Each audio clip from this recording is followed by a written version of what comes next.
إله إلا الله وحده لا شريك له ونشهد أن سيدنا ومولانا محمدا عبده ورسوله أما بعد دارالعلوم دیوبند کے عالی قدر محتمین صاحب، صدر جلسہ، اساتذہ اکرام، دارالعلوم کے طلبہ عزیز، آج کا یہ دن ہندوستان کی آزادی کی اس تاریخ کو جو 89 سال پہلے اپنے اختتام کو پہنچی تھی اور اپنے مقصد میں ہندو اور مسلمان کامیاب ہوئے تھے، اس کو یاد کرنے کی چیز ہے۔ 80 سال کا یہ پہلا دن ہے جب ملک آزاد ہوا تھا۔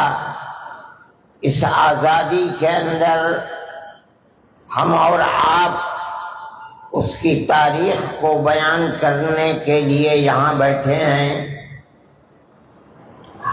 ملک کا ہر قوم اور ہر طبقہ اپنے بزرگوں کی تاریخ کو بیان کرتا ہے، ان کی قربانیوں کو بیان کرتا ہے۔ ہمارا یہ فرض ہے کہ آج خاص طریقے پر ہمارے بزرگوں کی کیا تاریخ ہے اور انہوں نے کیا کیا اور اس تاریخ پر ان کو کیا ملا، آج وہ برابر میں اس قبرستان کے اندر مدفون ہیں۔ ان میں ایسے بھی لوگ ہیں کہ جن کے خاندان میں اگر ان کے گھر کی دیوار ٹوٹ جائے تو وہ اپنے گھر کی دیوار بھی نہیں بنا سکتے۔ میں اپنے ان بزرگوں کی تاریخ کو بڑے مختصر انداز میں آپ کے سامنے بیان کرتا ہوں، نہیں، میں دنیا کے سامنے بیان کرتا ہوں۔ جن لوگوں نے ملک کی آزادی میں جیلوں کی صعوبتوں کو، کٹھنائیوں کو جھیلا ہے، انہوں نے ملک کی آزادی کے بعد اپنی ان محنتوں کا پھل پوری طرح حاصل کیا ہے۔ ہمارے اکابر وہ لوگ تھے جو اس قبرستان میں موجود ہیں، کوئی مائی کلال کہہ نہیں سکتا کہ ملک کی آزادی کے بعد ملک سے انہوں نے ایک کوڑی کا بھی فائدہ اٹھایا ہے۔ میرے بھائی، یہ دارالعلوم دیوبند ہے۔ دارالعلوم دیوبند کی بنیاد کا مقصد ہی ملک کی آزادی۔ آپ اگر تاریخ کو پڑھیں گے تو اس تاریخ سے یہ پتہ چلتا ہے۔ حضرت شیخ الہند رحمۃ اللہ علیہ فرماتے ہیں کہ میں جانتا ہوں حضرت نانوتوی نے دارالعلوم کو کس مقصد کے لیے آباد کیا تھا،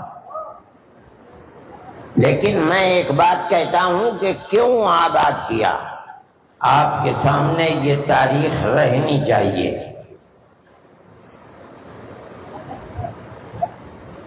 شاملی کے میدان کے اندر جو کچھ ہوا تھا، ابتدا میں ہمارے اکابر حضرت حاجی صاحب، حاجی امداد اللہ صاحب مہاجر مکی اور ان سے وابستہ لوگ جیتے، لیکن انگریز کے پاس ایک طاقت تھی اس دنیا کی جس پر انگریز یہ دعویٰ کرتا تھا کہ ہماری حکومت کے اندر سورج غروب نہیں کرتا۔ انجام کے اعتبار سے شکست ہوئی، 1857 کے اندر ناکام ہو گئے۔ یہ دوسرا جہاد تھا دنیا یہ سمجھتی ہے کہ 1857 کا آزادی ملک کے لیے جہاد پہلا جہاد ہے، مگر وہ نادان ہیں، تاریخ سے ناواقف ہیں۔ پہلا جہاد سن 31 کا ہے، جس میں شاہ عبدالعزیز صاحب محدث دہلوی کے بنائے ہوئے دو ان کے شاگرد سید احمد شہید اور شاہ اسماعیل شہید، دونوں کے دونوں شہید ہو گئے ہیں۔ اس کے بعد جو لوگ بچ گئے وہ دلی آئے اور انہوں نے 31 سے لے کر 1857 تک ملک کی فضا کو بنایا، جہاد کے لیے میدان بنا کر کے سن 1857 میں ہندو اور مسلمان دونوں کو لے کر جہاد کیا۔ اس جہاد کے اندر بھی سنبھل، مراد آباد، دلی، میرٹھ، دیوبند کے قریب یہ گاؤں ہے، گاؤں والے جانتے بھی نہیں، پلاس اور سانپلا، ان دیہاتوں کو آگ لگا دی گئی تھی، یہاں کوئی مکان نہیں رہ گیا تھا۔ یہ ان لوگوں کو قتل کیا گیا، پھانسی کے تختے پر چڑھایا گیا۔ صرف دلی کے اندر 32 یا 33 ہزار لوگوں کو قتل کیا گیا۔ یہ تاریخ ہے ملک کی، اور اس کے اندر سب سے بڑی طاقت مسلمانوں کی تھی۔ اس کے بعد ہمارے اکابر کو، حضرت گنگوہی رحمۃ اللہ علیہ کو جیل میں بھیج دیا گیا۔ حضرت حاجی صاحب کو ان کے شاگردوں نے چھپتے چھپاتے جہاز میں بیٹھا کر مکہ معظمہ بھیج دیا، اس لیے کہ وہ بوڑھے تھے اور انگریز کے قید کی صعوبتوں کو برداشت نہیں کر سکتے تھے۔ حضرت نانوتوی رحمۃ اللہ علیہ یہیں رہے مگر گرفتار نہیں ہو سکے۔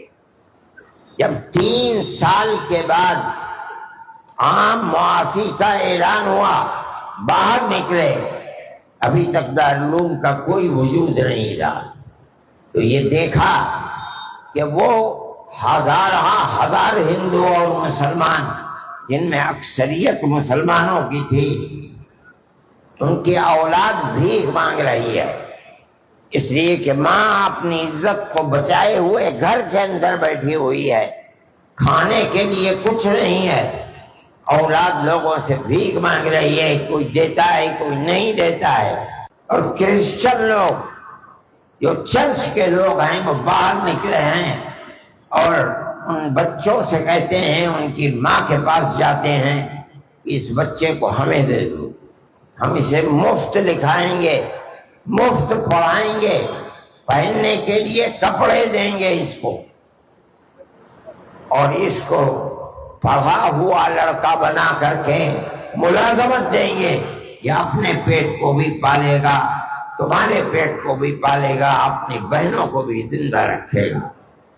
اور وہ ماں اپنے بیٹے کو، جس کا باپ انگریز کی دشمنی کے اندر اپنی جان دے چکا ہے، انگریز کے حوالے کر کے انگریز کا وفادار بنا رہی ہے، اس صورتحال کو دیکھ کر ان کا دل تڑپ اٹھا۔ اب انہوں نے فیصلہ کیا کہ ہمیں ایسا ادارہ بنانا چاہیے جس میں ہم ان بچوں کو پڑھائیں۔ ان کا باپ بھی مجاہد تھا، انگریز کا دشمن تھا، ہم اس کی اولاد کو بھی انگریز کا دشمن بنائیں گے۔ 1857 کے 9 سال کے بعد سن 1866 میں دارالعلوم کی بنیاد ڈالی، اور بالکل اسی طرح ہمیں یہ بچہ دو، ہم اس بچے کو کھانا دیں گے، پانی دیں گے، پہننے کے لیے کپڑے دیں گے، پیر میں جوتا دیں گے، اس کو پڑھائیں گے۔ اس کا باپ انگریز کا دشمن تھا، ہم اس کو بھی انگریز کا دشمن بنائیں گے۔ یہ دراصل دارالعلوم کی تاریخ ہے۔ چنانچہ دارالعلوم کی بنیاد رکھ دی گئی، اور بالکل اسی طرح کوئی تعلق اس کا دنیا سے نہیں ہے۔ ہمیں بچہ دو، مجاہد کی اولاد کو ہم مجاہد بنائیں گے۔ آج دنیا نہیں جانتی، یہ سمجھتی ہے کہ دارالعلوم دیوبند صرف پڑھانے کی درسگاہ ہے۔ نہیں، تم اس کردار کو نہیں پیش کر سکتے جس کردار کو ہمارے بزرگوں نے پیش کیا ہے۔ یہیں سے شیخ الہند پیدا ہوئے، یہیں سے مفتی کفایت اللہ پیدا ہوئے، یہیں سے حسین احمد مدنی پیدا ہوئے، یہیں سے حفظ الرحمان پیدا ہوئے۔ وہ لوگ جنہوں نے اپنی جانیں قربان دی، آج قبرستان کے اندر پڑے ہوئے ہیں، دنیا جانتی ہے۔ بدقسمتی ہے مسلمان نہیں جانتا کہ اس کے باپ دادا کی تاریخ کیا ہے، ملک کی آزادی کی۔ دارالعلوم دیوبند، آج یہ آوازیں دنیا کے اندر اٹھتی ہیں کہ دارالعلوم دیوبند کے اندر شیو جی کا لنگ ہے۔ ارے پاگل، عقل و خرد سے جنون مجنون۔ تم دارالعلوم کے بارے میں، تمہارے اندر اگر تم نے ماں کا دودھ پیا ہے تو دارالعلوم کی اس تاریخ کو تو زندہ کر کے دکھلاؤ۔ کیا ہے دارالعلوم؟ تم کیا جانو دارالعلوم کس چیز کا نام ہے؟ اگر دارالعلوم نہ ہوتا تو ملک کی آزادی کے اندر روڑے پڑ جاتے۔ حضرت شیخ الہند رحمۃ اللہ علیہ نے ملک کے اندر باہر نکل کر کے افغانستان کے اندر آزاد حکومت قائم کی، اور ان کے ذہن کے اندر یہ بات نہیں تھی کہ ملک کے اندر حکومت مسلمان کی ہوگی۔ اس آزاد حکومت کے اندر سنو اس بات کو، مولانا عبید اللہ سندھی، مولانا برکت اللہ بھوپالی، اگر یہ لوگ اس حکومت کی بنیاد تھے تو اس کا صدر راجہ مہندر سنگھ پرتاپ کو بنایا تھا۔ اس کا مطلب یہ ہے کہ وہ ملک کے اندر مسلم حکومت نہیں بنانا چاہتے تھے، ملک کے اندر ملک کے بسنے والے ہندو اور مسلمانوں کی ملی جلی حکومت بنانا چاہتے تھے۔ انہوں نے جس سیکولرزم کے خواب کو دیکھا تھا، آج ملک کے اندر فرقہ پرست طاقتیں سیکولرزم کے لفظ کو ملک کے دستور سے نکال کر پھینکنا چاہتی ہیں۔ ہمارے قابل نے ملک کے اندر سیکولرزم کا تصور دیا ہے۔ کون مائی کا لال ہے جو اس تاریخ کا مقابلہ کر لے یا اس کو ڈھکیل لے؟ کوئی نہیں کر سکتا، انکار نہیں کر سکتا۔ یہ تھی ہماری تاریخ۔ حضرت شیخ الہند رحمۃ اللہ علیہ جب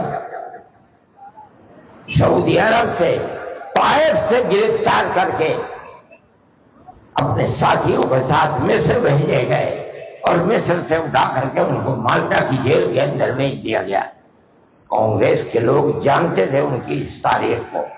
کوئی اور مائی کا لال ہندوؤں کے اندر نہیں ہے جس نے ملک کی آزادی کے لیے یہ قربانی دی ہو کہ 7 سمندر 4 سال اس نے انگریز کی قید با مشقت کو کاٹا ہے۔ اگر کاٹا ہے تو دارالعلوم کے طالب علم نے کاٹا ہے۔ 5 طالب علم ہیں، شیخ الہند رحمۃ اللہ علیہ دیوبند کے طالب علم ہیں، ان کے شاگرد ہیں، مدنی ہیں، مولانا عزیر گل ہیں، میرے تائیزاد بھائی مولانا وحید احمد ہیں، اور اس کے ساتھ ایک غازی پور کہتے حکیم نصرت حسین، وہ بھی دارالعلوم کے طالب علم تھے۔ اور حکیم نصرت حسین غازی پوری وہیں انتقال ہو گیا۔ جب بیمار ہوئے اور یہ بات طے ہو گئی کہ اب یہ نہیں بچ سکتے تو سنو، انگریز نے کہا کہ ہم آپ کو اجازت دیتے ہیں، آپ چاہیں تو ہندوستان چلے جائیں۔ کہا نہیں، میں مالٹا میں آیا ہوں، مرنے کے لیے آیا ہوں، میں یہاں مر جاؤں گا، ہندوستان نہیں۔ ملک کی تاریخ ہے، ان کے قبر ہے مالٹا کے اندر۔ کوئی مائی کا لال ہے جو یہ بتائے کہ اس کی تاریخ کیا ہے؟ جو دارالعلوم دیوبند کی تاریخ ہے، یہ ہے وہ دارالعلوم دیوبند۔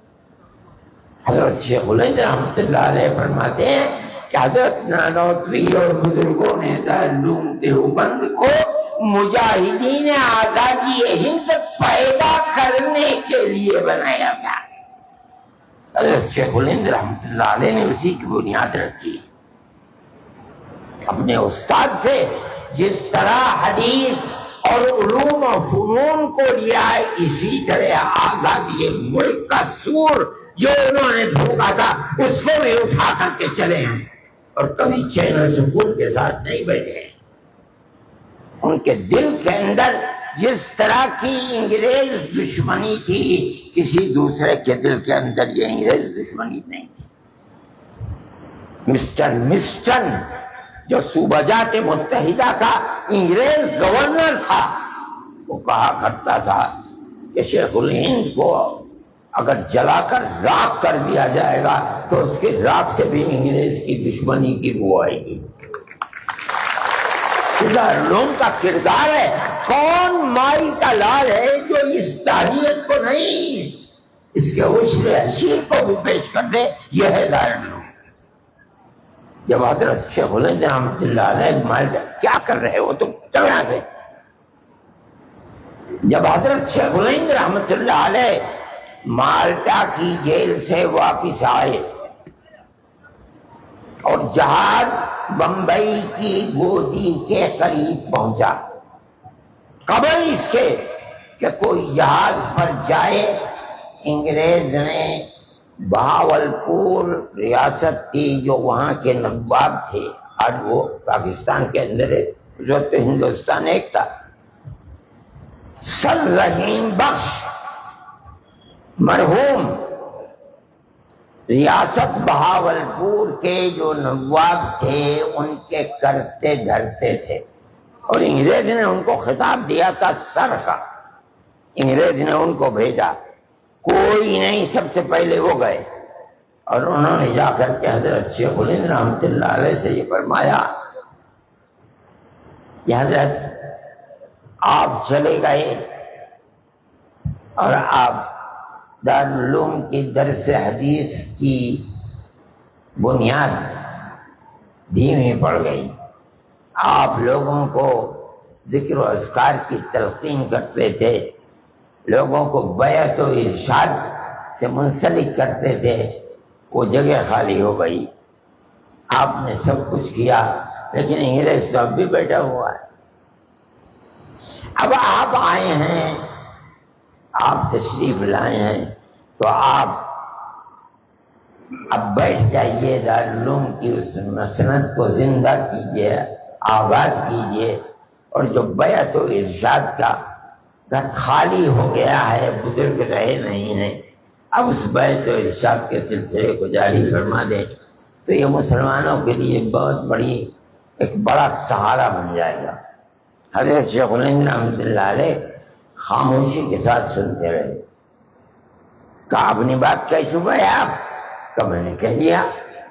فرمایا کہ میں بوڑھا ہو گیا ہوں، لیکن میں آپ سے کہتا ہوں کہ جس ہندوستان کے اندر انگریز کی حکومت ہے، میں اس ہندوستان میں مالٹا سے آیا ہوں، اس سرزمین کے اندر جینا تو جینا، مجھے انگریز کی حکومت میں مرنا بھی گوارا نہیں ہے۔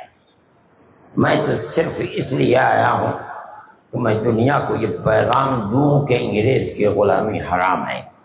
میں بوڑھا ہو گیا، اگر میرے اندر چلنے پھرنے کی طاقت نہیں رہی تو میں اپنے شاگردوں سے کہوں گا کہ میں ایک پلنگ کے اوپر لیٹ جاؤں، وہ اپنے کاندھوں پر میرا پلنگ اٹھا کر کے گاؤں در گاؤں جائیں، اور میں ہر گاؤں میں جا کر یہ اعلان کروں کہ انگریز کی غلامی حرام ہے۔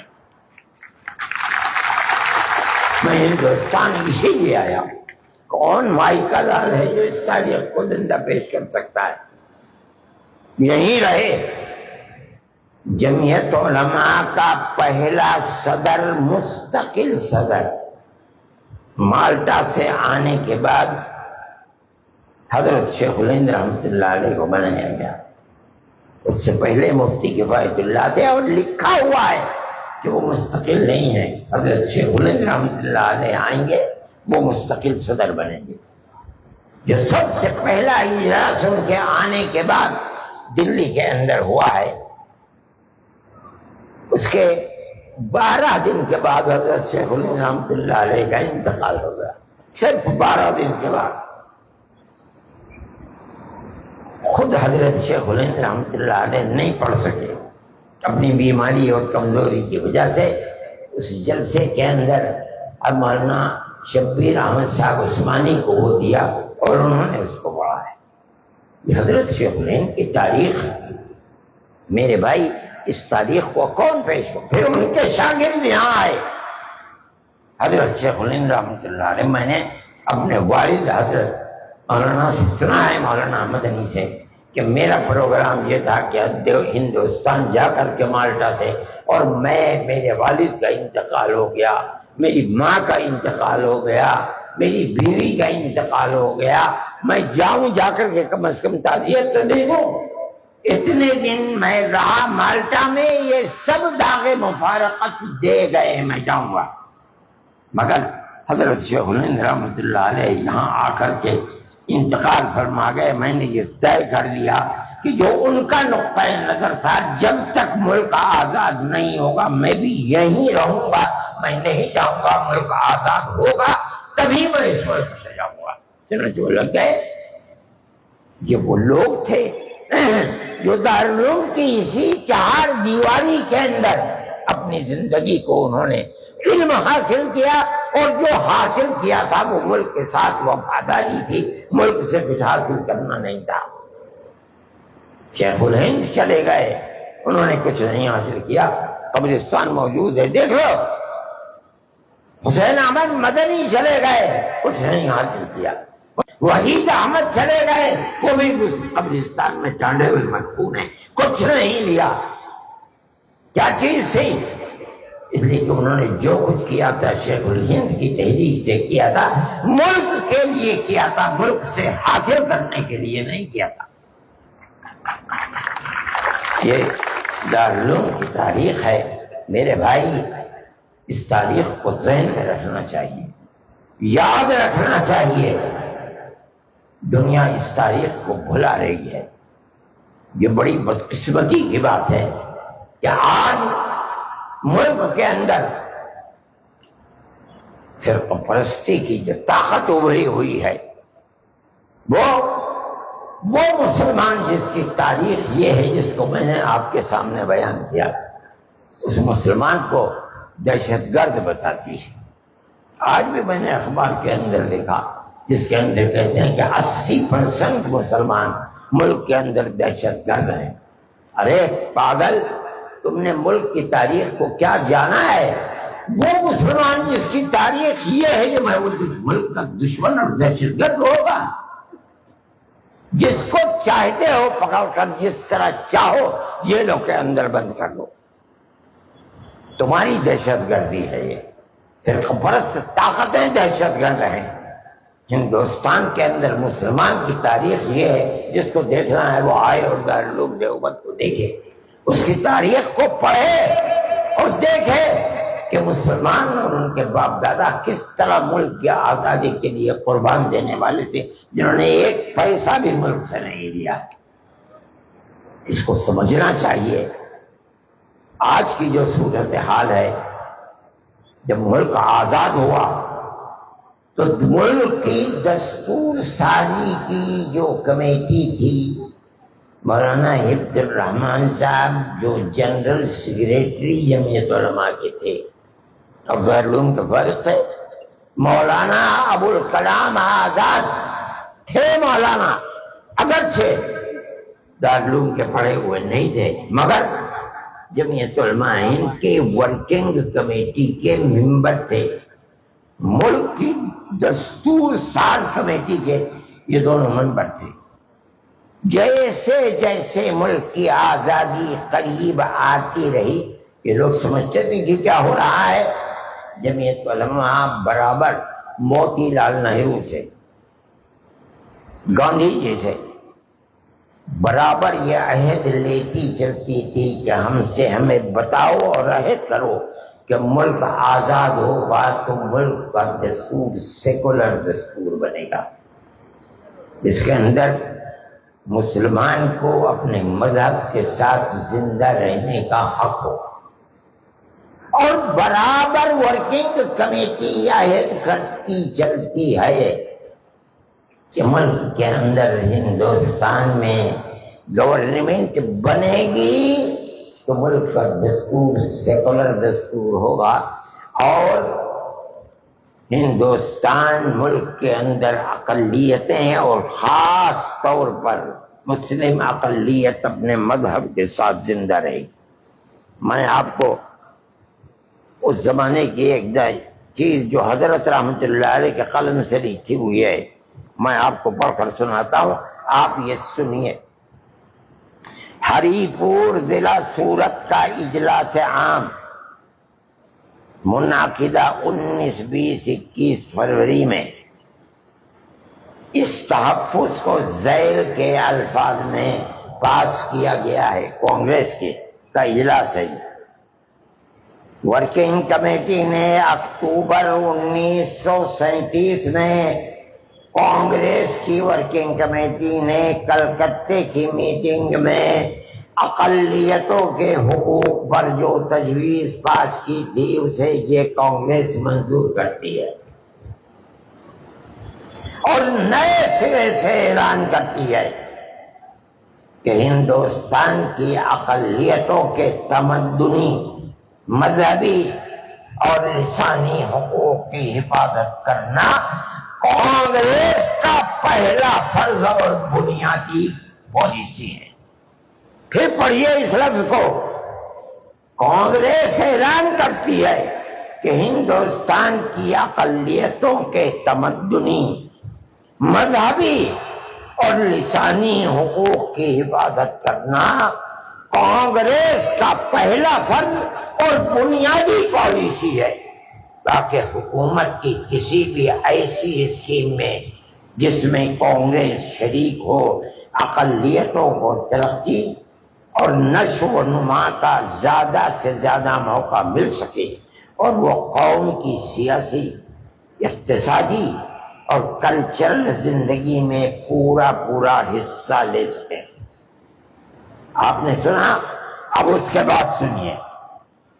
بنا بری اس بنیاد پر مسلمانوں کو مطمئن رہنا چاہیے کہ آزاد ہندوستان کی حکومت میں ان کا مذہب اور مذہبی فرائض، چاہے وہ اذان، نماز، جمعہ، عید، روزہ، حج، زکوٰۃ، مذہبی تبلیغ، مساجد، مقابر، قربانی، مذہبی جلوس، مذہبی جلسے وغیرہ جملہ مذہبی رسوم اور مذہبی ادارے محفوظ ہوں گے۔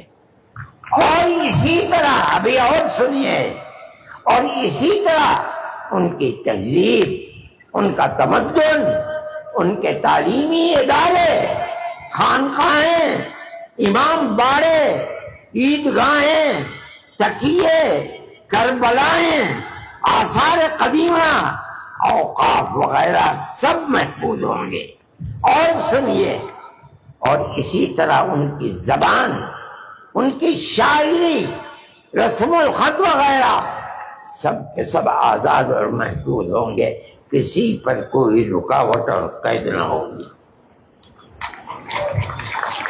مسلمان ہرگز دھوکہ دینے والے، خود غرض اور خود غرضوں کے اعلی کار لوگوں کے دام فریب میں نہ آنا چاہیے، اور پورے اعتماد اور اطمینان کے ساتھ کانگریس میں داخل ہو کر جنگ آزادی میں جد و جہد کرنی چاہیے۔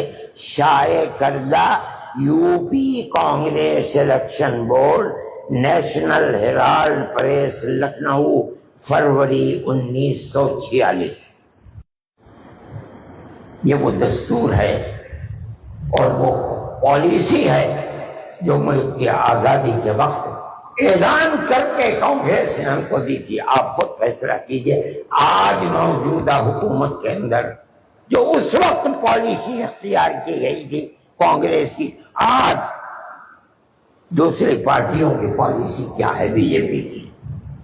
کیا ہماری مسجدیں محفوظ ہے؟ مدرسے محفوظ ہیں، خانقاہیں محفوظ ہیں، مسلمان محفوظ ہے، ہر مسلمان کو دہشت گردی کی نظر سے دیکھا جاتا ہے۔ میرے بھائی، یہ میری اور آپ کی اور میرے اور آپ کے بزرگوں کی تاریخ ہے۔ آپ اس تاریخ کو پڑھیے، دنیا اس تاریخ سے ناواقف ہے۔ میں یہ کہتا ہوں کہ ملک آزاد ہو گیا، ملک کے اندر فسادات کے سلسلے شروع ہوئے، مسلمانوں کے خلاف، ہندوؤں کے خلاف فسادات نہیں ہوئے، بدھوں کے خلاف فسادات نہیں ہوئے، کچھ اکا دکا فسادات کرسچنوں کے خلاف ہو گئے، لیکن فسادات کے اندر 95 نہیں 98% فسادات اسی قوم کے لیے جس نے ملک کی آزادی کے لیے اس قلعے کو کھڑا کیا تھا۔ میں آپ سے نہیں کہہ رہا ہوں، میں ساری دنیا سے کہہ رہا ہوں جو مسلمان کی اس تاریخ کے مقابلے میں اگر مائی کا ڈال ہے تو اپنی تاریخ کو پیش کریں۔ میں نے حضرت رحمت اللہ علیہ کی زبانی اپنے گھر میں سنا ہے کہ جب حضرت شیخ الہند رحمت اللہ علیہ قیام گاہ پر جہاز سے اتر کر آئے ہیں تو ان کو لینے کے لیے مہاتما گاندھی اور اس زمانے کے جو بڑے بڑے لوگ تھے سب حضرت شیخ الہند رحمت اللہ علیہ کے قدموں میں گر رہے تھے۔ جب آئے ہیں اور فرمایا کرتے تھے کہ دونوں طرف تمام گھروں کی چھتیں ہندو اور مسلم عورتوں سے اور بچوں سے بھری ہوئی تھی، مردوں سے، وہی دیکھتے تھے یہ آدمی کون ہے جس نے ملک کی آزادی کے لیے مالٹا کے اندر اپنی تاریخ کو چھوڑا ہے۔ جب وہ دلی آئے ہیں اور پہلی مرتبہ دیوبند سے مراد آباد گئے ہیں تو مولانا جس بگی کے اوپر بیٹھ کر کے اسٹیشن سے ان کو لے جایا گیا، ہندو اور مسلمان اس بگی کو کھینچ رہے تھے، گھوڑے نہیں تھے اس کے اندر۔ یہ ملک کی تاریخ تھی، آپ کے بزرگوں کی تاریخ ہے، اس دارالعلوم سے پڑھے ہوئے لوگوں کی تاریخ ہے۔ اس کو یہ کہا جاتا ہے کہ دارالعلوم میں شیولنگ ہے۔ ارے پاگل، انسانیت کے دشمن، یہ دارالعلوم جس نے ملک کے لیے یہ کیا ہے، آج اس دارالعلوم کے پڑھنے والوں کو تم دہشت گرد کہتے ہو، تمہاری عقل کے اوپر خاک پڑ گئی ہے اور اللہ اس خاک کو اور ڈالے۔ یہ آپ کی تاریخ ہے۔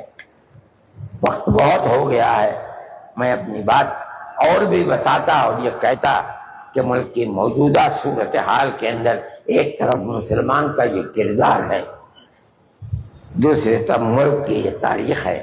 ہندوستان کے اندر 99% جو مدرسے ہیں، 99% وہ مدرسے دارالعلوم کی شاخیں ہیں۔ یہیں کے پڑھے ہوئے لوگوں نے ان مدرسوں کی بنیاد رکھی ہے، جن مدرسوں کے اوپر تم بلڈوزر چلا رہے ہو، جن مسجدوں پر بلڈوزر چلا رہے ہو، میں کہتا ہوں کہ وہ اسی دارالعلوم کی شاخیں ہیں۔ اس کی بنیاد یہی ہے کہ ہندوستان کے اندر بھائی چارگی، محبت، ہندو مسلم اتحاد ہو۔ میں ان لوگوں کو جانتا ہوں، میں نے دیکھا ہے، یہیں سہارنپور کے لوگ، حضرت مدنی رحمت اللہ علیہ سہارنپور کی جیل میں تھے، لوگ آیا کرتے تھے حضرت کے پاس اور مستقل باتیں، روزانہ جو لوگ تھے ہندو مسلم سب آیا کرتے تھے، ایک ہندو آتے نہیں تھے، چند دن کے لیے آئے اور اس کے بعد چھوڑ دیا۔ حضرت نے فرمایا کسی اور ہندو سے کہ بھئی فلاں صاحب کہاں چلے گئے، آ نہیں رہے ہیں کیا، طبیعت خراب ہے، اگر ہے تو میں جاؤں دیکھنے کے لیے؟ کہا میں دیکھ کے آتا ہوں۔ چنانچہ گئے اور آ کر کے حضرت سے فرمایا طبیعت ٹھیک ہے ان کی۔ اگلے دن وہ آ گئے پھر حضرت کی مجلس میں۔ حضرت نے فرمایا کیا بات ہے، کیوں نہیں آتے ہیں، آپ کو مجھ سے کوئی شکایت ہے؟ فرمایا بالکل نہیں مولانا، میں آپ کی مجلس میں نہیں بیٹھوں گا، مجھے یہ خطرہ ہے اگر میں بیٹھا کروں گا تو میں اپنے مذہب کو چھوڑ کر اسلام مذہب کو اختیار کر لوں گا، اور میں اپنے مذہب کو چھوڑنا نہیں چاہتا۔ یہ آپ کی تاریخ ہے، بھائی چارے کی تاریخ ہے، پیار و محبت کی تاریخ ہے۔ آج حکومت کی بنیاد جو بنیادی پتھر ہے وہ اسی بھائی چارے کی تاریخ کو آگ لگا کر نفرت کی آگ کو جلانا ہے.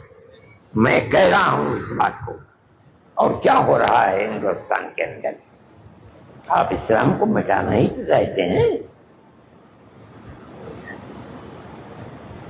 اسلام کی تاریخ کو مٹانا چاہتے ہیں. مسلمان کو گھر واپسی کے پروگرام کے اندر لا کر کے ہندو بنانا ہی تو چاہتے ہیں. یہ پیار و محبت کی تاریخ نہیں ہے، یہ نفرت کی تاریخ ہے جس کو آپ بڑھانا چاہتے ہیں. ہم اس کے خلاف ہیں. آپ اس تاریخ کو دیکھیں کتنے دن چلا سکتے ہیں. یہ تاریخ ہے اسلام کی جو آج کی تاریخ نہیں ہے، اسلام کی 1400 سال کی تاریخ ہے. پہلے دن جب نبوت آپ کو ملی ہے مکی زندگی کے اندر، مکہ آپ کا مخالف ہو گیا. 13 سال وہاں گزار کر جب اتنی زمین تنگ ہو گئی کہ فیصلہ کر لیا گیا کہ آج گھر سے نکلے محمد علیہ السلام کو قتل کر دو. اللہ نے انہی کے درمیان سے نکالا. ابو بکر صدیق رضی اللہ تعالیٰ عنہ کے گھر گئے، وہاں سے دونوں کے دونوں غار میں آ کر چھپ گئے اور وہاں سے اٹھے اور اس کے بعد مدینہ منورہ چلے آئے. یہ ہندوستان کی یہ اسلام کی تاریخ ہے. مکہ معظمہ کے اندر سے آئے مدینہ منورہ، آپ کو زہر دیا گیا، جادو کیا گیا. وہاں آپ کے اوپر سے پتھر ڈال کر یہودیوں نے آپ کو قتل کرنا چاہا. یہ تمام چیزیں اور جنگ پر جنگ ہوتی رہی، لیکن مسلمان زندہ ہے. اور جو لوگ مسلمان کو فنا کرنا چاہتے تھے اللہ نے ان کو فنا کر دیا. مکہ فتح ہو گیا. اس زمانے سے لے کر آج تک اسلام کے خلاف وہ تاریخیں چل رہی ہیں. ہر طاقت ختم ہوئی ہے. اسلام تو اپنی جگہ پر زندہ ہے، مسلمان بھی زندہ ہے. اور آپ قریب میں دیکھ لیجئے، سمرقند ہے، بخارا ہے، تاشقند ہے، بلوچستان ہے، تاجکستان ہے، چیچنیا ہے، آذربائیجان ہے، قزاقستان ہے، قرغیزستان، یہ ترکمانستان ہے. یہ تو سب مسلم ریاستیں تھیں، ان کی حکومتیں تھیں. آج سے 125 سال پہلے کمیونزم آیا اور سب کے اوپر پانی پھیر کر کے کمیونسٹ حکومت قائم کی. لیکن آپ دیکھیے کہ ان بادشاہوں کا تو نام و نشان مٹ گیا. مسجدوں کو میوزیم بنا دیا گیا، مسجدوں کے اندر جانا بند کر دیا گیا، مسجدوں سے نمازوں کی آواز بند ہو گئی. لیکن وہی کمیونزم جس نے ان تمام مسلم ریاستوں کے اوپر پانی پھیر دیا تھا، خود افغانستان جیسی فقیر ملک کے دلدل میں پھنس کر کے کمیونزم کی ریڑھ کی ہڈی ٹوٹ گئی. تمام ممالک آزاد ہو گئے. میں گیا ہوں، جن مسجدوں کو میوزیم بنا دیا گیا تھا آج ان مسجدوں سے 5 وقت کی آواز اللہ اکبر کی پھر آ رہی ہے.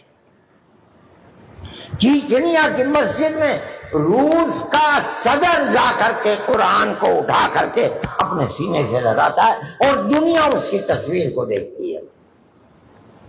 میں کہتا ہوں کہ جن طاقتوں نے اسلام اور مسلمانوں کو مٹانا چاہتا تھا، اللہ کا وعدہ ہے یریدون ان یطفئوا نور اللہ بافواہہم ویابی اللہ الا ان یتم نورہ ولو کرہ الکافرون. سب طاقتیں مٹ گئیں. اسلام تو اپنی جگہ پر زندہ ہے اور میرا ایمان ہے، میرا دعویٰ ہے کہ قیامت کے قریب تک اسلام اسی طرح زندہ رہے گا انشاءاللہ. جو طاقتیں آج ابھر رہی ہیں اور اسلام کو مٹانا چاہتی ہیں، انشاءاللہ وہ طاقتیں مٹ جائیں گی، اسلام زندہ رہے گا. میرے بھائی، میں پھر کہتا ہوں کہ گھر واپسی کے پروگرام کو ختم کرو، پیار و محبت کی زندگی کو پھر اٹھاؤ، بھی زندہ رہے گا، ملک میں بسنے والے بھی زندہ رہیں گے۔ اور اگر تم اس کے خلاف چلو گے تو اللہ کا فیصلہ، میرا ایمان ہے، میرا عقیدہ ہے کہ اللہ کا یہ فیصلہ ہے کہ اسلام کو زندہ رکھنا ہے۔ اسلام زندہ رہا ہے، اسلام زندہ ہے، اسلام انشاءاللہ زندہ رہے گا۔ میرے بھائی، یہ تاریخ ہے ہماری اور آپ کی، ہم اس تاریخ کو زندہ رکھنا چاہتے ہیں، اور ہم یہ سمجھتے ہیں کہ ہماری یہ تاریخ انشاءاللہ اللہ چاہے گا تو زندہ رہے گی۔ اقبال کے جو شعر کو پڑھا تھا میں، اس شعر کو کچھ بات ہے کہ ہستی مٹتی نہیں ہماری، کچھ بات ہے کہ ہستی مٹتی نہیں ہماری، صدیوں رہا ہے دشمن دور زماں ہمارا، اس وقت سے لے کر آج تک دشمن رہا ہے۔ اقبال صحیح کہتے ہیں، کچھ بات ہے کہ ہستی، بات کیا ہے؟ اللہ کا وہ وعدہ ہے جو قرآن کے اندر کیا ہے، یریدون ان یطفئوا نور اللہ واللہ متم نورہ، اللہ اپنے اس نور کو یعنی اسلام کو پورا کرتے رہے گا۔ اور ہمارا عقیدہ ہے، حضرت محمد صلی اللہ علیہ وسلم نے فرمایا ہے کہ جب قرب قیامت ہوگا اور دنیا اللہ اللہ کہنے والا کوئی بھی زمین میں نہیں رہے گا، قرب قیامت میں ان لوگوں کے اوپر قیامت آئے گی۔ ہم پیار و محبت کی اس تاریخ کو ملک میں زندہ رکھنا چاہتے ہیں، یہ ہماری تمنا ہے۔ ہم ملک میں فساد نہیں کرتے۔ ٹھیک ہے، اسکول اور کالج اور یونیورسٹیوں کے طلبہ جمع ہوتے ہیں، حکومت کے پیر اکھڑنے لگتے ہیں، ہم یہ سب کچھ نہیں کرتے۔ ہم دنیا کو امن کا پیغام دیتے ہیں، طلبہ کو پیار و محبت کو سکھلاتے ہیں۔ ہمارے طلبہ کبھی اس طرح کی چیزوں کے اندر دخل نہیں دیتے ہیں، پھر بھی ہمیں دہشت گرد بتایا جاتا ہے۔ جھوٹ ہے، جھوٹ ہے، جھوٹ۔ مسلمان دہشت، مسلمان کو وہ محبت ہے اپنے ملک سے جو میں نے آپ کے سامنے پیش کی ہے، دنیا کے لیے نہیں، حکومت کرنے کے لیے نہیں۔ ہم تو صرف ملک کے باسی ہیں، رہنے والے ہیں۔ ہم اس ملک کو زندہ رکھنے کے لیے کرتے ہیں، جو بھی کرتے ہیں پیار و محبت کو زندہ رکھنے کے لیے کرتے ہیں، کرتے چلے آئے ہیں اور کرتے رہیں گے۔ ہم مر جائیں گے، ہماری اولاد انشاءاللہ کرتی رہے گی۔ ملک ہمارا ہے، ملک زندہ رہا ہے، زندہ ہے، اور انشاءاللہ پیار و محبت کے ساتھ زندہ رہے گا۔ میں آج کے دن میں پھر آپ کو مبارکباد دیتا ہوں، اور میں دعا کرتا ہوں کہ اللہ ہمارے اس ملک کی وہ پرانی پیار و محبت کی جو تاریخ رہی ہے، اللہ اس تاریخ کو زندہ رکھے، اور ملک کے اندر پیار و محبت کی تاریخ کا نشو و نما ہو، آگے بڑھیں اور اسی تاریخ کی زندگی کے ساتھ آگے بڑھیں۔ اللہ تعالی خیرات و برکات سے نوازے، دارالعلوم کی بھی اللہ حفاظت فرمائے، اور دارالعلوم مقصد کے اندر کامیابی اور کامرانی دارالعلوم کو، دارالعلوم سے وابستہ لوگوں کو، دارالعلوم کی خدمت کرنے والوں کو، دارالعلوم میں پڑھنے والوں کو، سب کو اسی نقطے کے اوپر پیار و محبت کے اللہ قائم و دائم رکھے، اور پیار و محبت کے لیے کام کرنے کی توفیق عطا فرمائے۔ وآخر دعوانا ان الحمد للہ رب العالمین۔